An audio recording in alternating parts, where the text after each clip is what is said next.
Du très grand Ronaldo pour une très belle victoire d'El Nasser 3-1 contre El Hilal dans le derby de Riyad, doublé du GOAT pour ses 930 et 931e buts en carrière. Al Hassan qui marque également le but détonateur du match et qui était absolument somptueux. La victoire a failli échapper à Al Nasser après la réduction du score à 2-1 de la part d'El Boulehi sur une erreur de placement de Mané. Mais ça reste une victoire méritée dans l'ensemble qui permet notamment à Al Nasser de revenir à seulement 3 points de la deuxième place et virtuellement à 7 points de la première. Clairement, c'est une victoire très rassurante à la fois dans le jeu et au niveau du classement, d'autant plus à l'extérieur. Pour la perspective du podium, c'est très important de prendre les 3 points dans l'un des chocs de la saison. Surtout que les concurrents vont forcément perdre des points puisqu'ils s'affrontent au cours de cette même journée. C'est soit l'espoir qui revient pour le titre, soit le podium qui se libère plus facilement. En tout cas, l'essentiel c'est le jeu et on s'est régalé comme rarement, grâce à l'ambiance aussi toujours présente dans ces grands chocs du championnat. En première comme en deuxième mi-temps, on a eu la totale en termes de spectacle et de qualité de jeu. Il y a notamment ce but pleine lucarne d'El Hassan qui vient récompenser une première mi-temps qui aurait mérité au moins 2 à 3 buts, mais finalement l'unique but était si beau que ça compense les quelques ratés. Et notamment celui de Duran qui prive le GOAT d'un but facile et qui ne réussit pas à transformer un tapin en face à face. Mais sur le coup, Duran n'a pas vu CR7 donc on ne va pas lui en vouloir non plus. Après, attention à la relation CR7-Duran, je pense qu'elle mérite qu'on en parle plus profondément, mais avant on poursuit avec la première mi-temps. Ronaldo aurait pu donner l'avantage aux siens sur cette situation en l'occurrence, mais aussi sur la situation juste avant le corner qui donne le but sur une combinaison. C'est El Najdi qui arrive sur le côté et qui envoie un tir petit filet sortant alors qu'il doit faire une passe lobée à Ronaldo qui n'aurait eu qu'à terminer l'occasion. Bref, ces deux situations ont été symptomatiques du jeu d'El Nasser en première mi-temps, c'est-à-dire qu'ils ont eu de bonnes situations de but mais à chaque fois c'était pas bon dans le dernier geste. Mais finalement, El Hassan, l'un des joueurs locaux qu'on a tendance à critiquer, c'est lui qui permet aux siens de rentrer au vestiaire avec un avantage. Pour autant, El Hilal n'a pas été dominé, loin de là, ils ont aussi eu pas mal de situations, elles étaient certes moins nettes que celles d'El Nasser mais c'était tout autant des situations dangereuses. Ça jouait beaucoup en contre-attaque mais leur ligne défensive assez haute a bien été percée par le duo Brozovic-Mané. Globalement, tous les joueurs d'El Nasser ont fait un bon match, peut-être que seul Duran a été en dessous au niveau de l'efficacité, notamment en première, sauf qu'en deuxième mi-temps c'était plutôt une victime, il a souvent été oublié, de la part du GOAT surtout, c'est pourquoi j'attire l'attention sur leur relation qui ne doit pas se dégrader à cause des buts.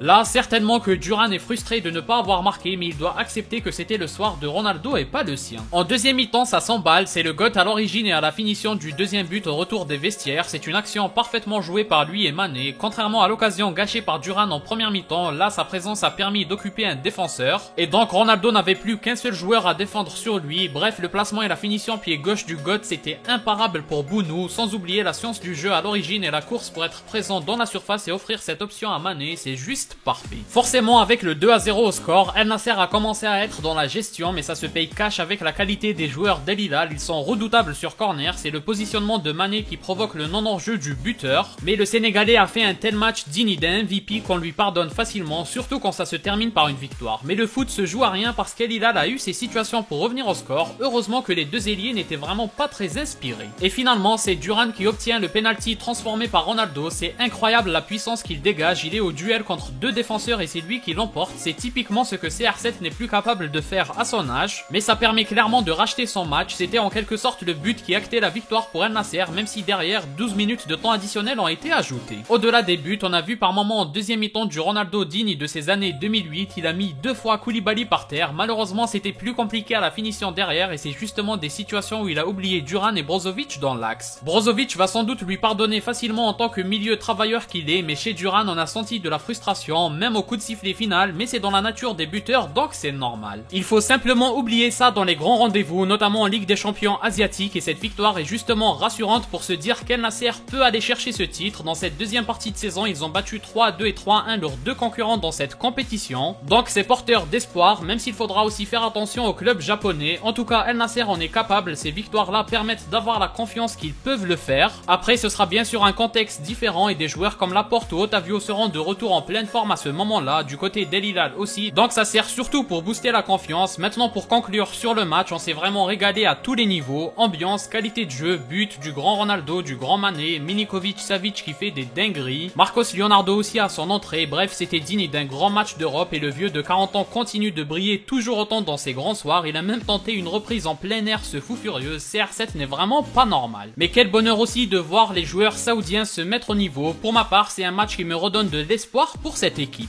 Comme d'habitude, n'hésitez pas à donner votre avis en commentaire. Si vous avez aimé, laissez un like et abonnez-vous pour ne rien rater. Partagez aussi pour me soutenir. Moi je vous dis à la prochaine, portez-vous bien.